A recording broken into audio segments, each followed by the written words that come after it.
The NBA is back, and so is another season of Begley's Mailbag. We're here again. We're taking your questions on the Knicks and the NBA all throughout this season. We're going to start here ahead of Knicks Celtics with a question from Robert Cross.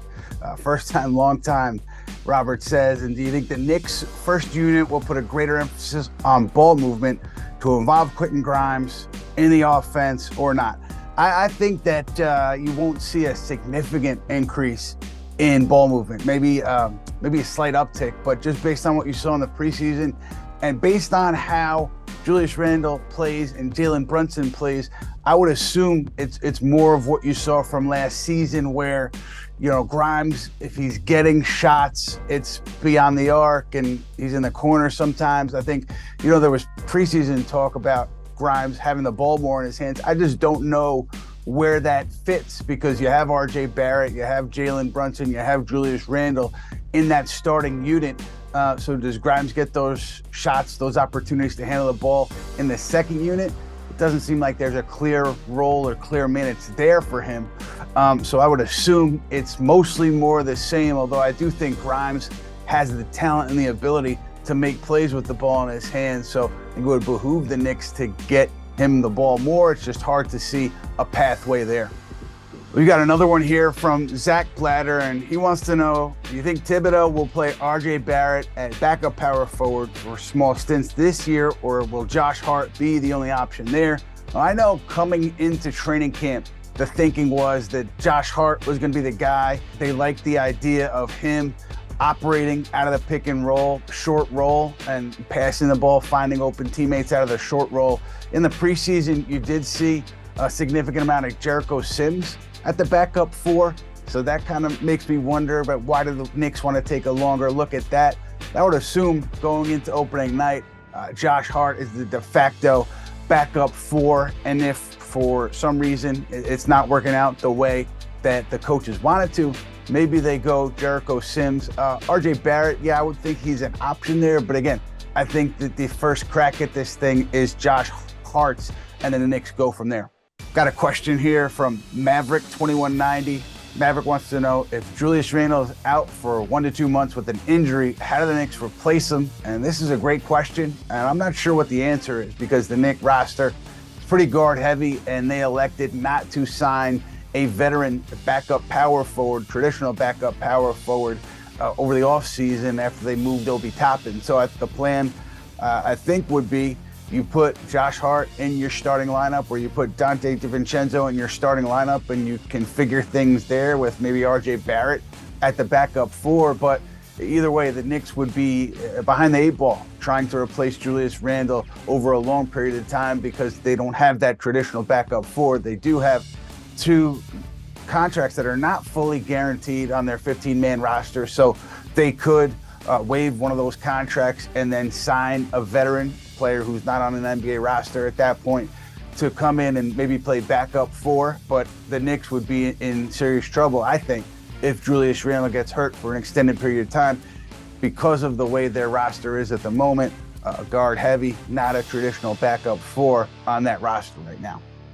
Got a query here from Toddy Waddy 1330, and Toddy has two questions here. He's got one that says, is there any truth to the Knicks reaching out to the Pelicans this offseason about Zion's availability? Now, I would assume the Knicks are touching base, probably through back channels and not directly, to try to find out, you know, availability on numerous players around the league because they are set up here to swing a big trade. They have the draft capital, they have the young players, they have players on, you know, favorable deals to be able to be in play for a big trade. We've been talking about it for several seasons now. So I'm sure they are kind of checking around the league, seeing who may or may not be available. And I'm sure Zion Williamson is on the list of players that they're checking on, given the situation down there in New Orleans. Now, I don't know that for a fact. I know my buddy Mark Berman noted that on a podcast recently, but I would be surprised if they weren't checking in on players like Zion Williamson regularly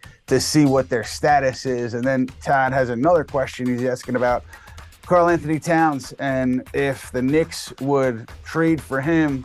I think just based on how things went in Minnesota last year, where you saw the Timberwolves struggle with Karl Towns and Rudy Gobert on the floor at the same time, I would just be skeptical if the Knicks were to trade for Karl-Anthony Towns, that it would be with the idea that you're playing Mitchell Robinson next to him. You saw it didn't work well last year. Why would you go ahead and try it again here in New York? I would assume they put him next to Julius Randle, but Julius Randle, Karl Towns, those are two players on your front line that, thrive with the ball in their hands. And so is there enough touches to go around between Towns, Randle, Brunson, maybe a Barrett if he's there in this particular scenario? That's a question you have to ask yourself too. But purely from a basketball standpoint, I would think that they would go Towns at the 5 and filling the rest of the starting 5 out with whoever is left after that trade. Justin Abraham checking in with a question about Evan Fournier, and he wants to know why he's still on the Knicks roster. I would think that Fornier is wondering some version of the same thing, because at the end of last season, after the Knicks lost to Miami in that final game in Miami, Fournier was in the locker room talking about how he assumes he's going to be traded, doesn't think he'll be on the roster next year, meaning right now, and yet here he is. And so I think what that tells you is the Knicks are placing a high value on Fournier's deal because it is an expiring contract, and obviously they held a certain price point on the deal in the offseason, and no team was willing to reach that price point in order to make that Fournier trade. I know that the Spurs and the Knicks had some contact around trade involving Fournier, didn't come to the finish line. So now they value that contract at a certain level.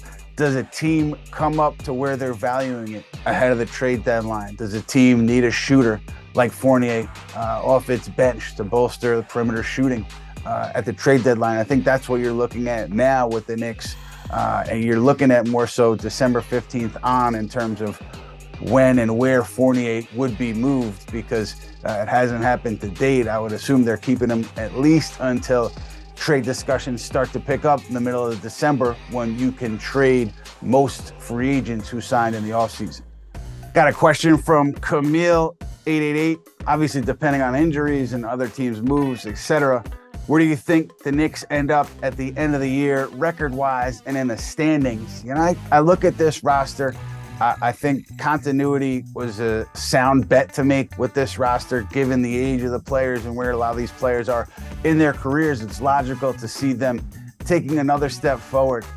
So I think the Knicks, at the end of the day, if healthy, if particularly Julius Randle, Jalen Brunson stay healthy, I think they end up, I'm going to say 48 wins. I'm going to say 4th seed in the East, and then we'll see what happens from there.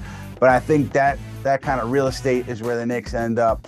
48, 49 wins, 4th, 3rd in the East. And then you see if you can get through the first round, and then a second round matchup with either the Bucks or the Celtics, which will be a difficult task if everybody's healthy.